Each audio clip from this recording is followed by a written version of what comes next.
Good morning, and welcome to your daily Farm and Home Show, brought to you by the University of Kentucky Cooperative Extension Service. And now, here's your host. Good morning and welcome to the Farm and Home Show. My name is Kristin Hildebrand. I'm filling in for Miss Joanna Coles this week, and we're so glad to have joining with us is Dr. Rachel Rudolph. She's our Extension Vegetable Specialist with the University of Kentucky Cooperative Extension Service. Good morning, Rachel. Good morning. Yes, yes. Now, I know it's finally starting to cool down outside. Yes, finally. Thank goodness. It's starting to feel like October. Yes, yes. And I think a lot of gardeners are kind of starting to slow Wind down, yep. Yeah. They're pulling the garden apart. They should be pulling out dead plants or dying plants, yep. So it's actually a great time before you totally transition to winter and the soil gets so cold that you can't even, put a shovel in it. Mm-hmm. Now is the great time to go ahead and pull that soil sample and send it into the lab, and that way you have it ready for spring planting. You already know what you need to do for the spring. Yeah, in soil testing, we talk about it all the time just because we're in extension, and that's one of the science principles that we talk about. But what exactly is soil testing for somebody that might not know? So basically, a soil test is gonna tell you your phosphorus, your potassium, your magnesium, your soil pH. It could tell you your organic matter if you wanted it to. UK offers a whole list of things that you could choose from depending on what you're interested in. But the basic test is phosphorus, potassium, magnesium, calcium, pH, cation exchange capacity.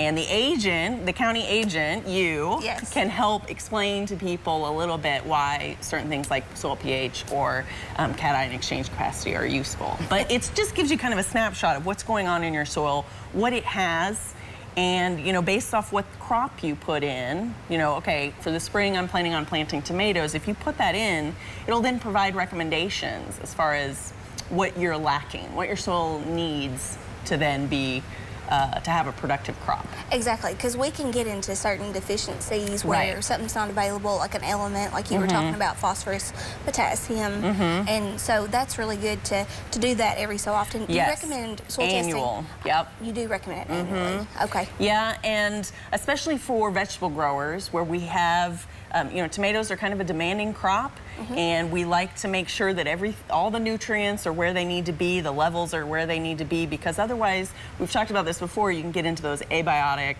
disorders, those nutrient deficiencies, and then you don't have as marketable of a crop. So you get that yellow shoulder, for example, or you might get blossom end rot. And so just knowing what you have, really knowing what you have now kind of sets the stage for a healthier, more productive spring.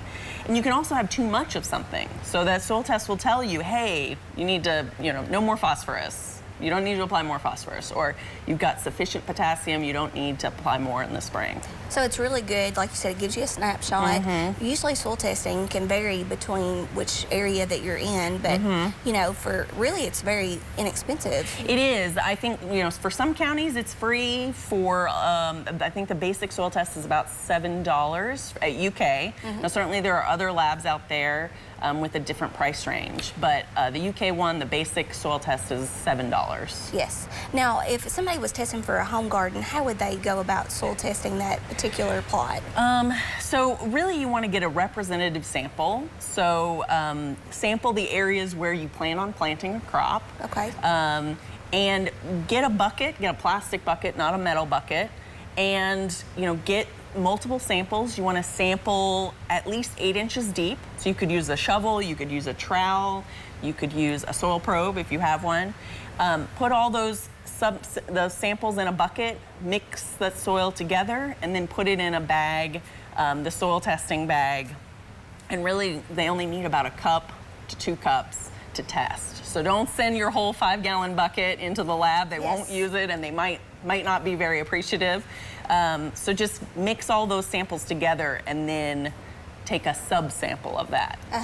Now, for like a commercial plot, it's a little bit different, but still it's the same principles. The principles are the same, but you would want to sample, your larger area. So if you had an acre right, of tomatoes, you'd sample that, and then if you had, let's say, an acre of lettuce, right, you probably would want to sample those differently because the recommendations are going to come back different.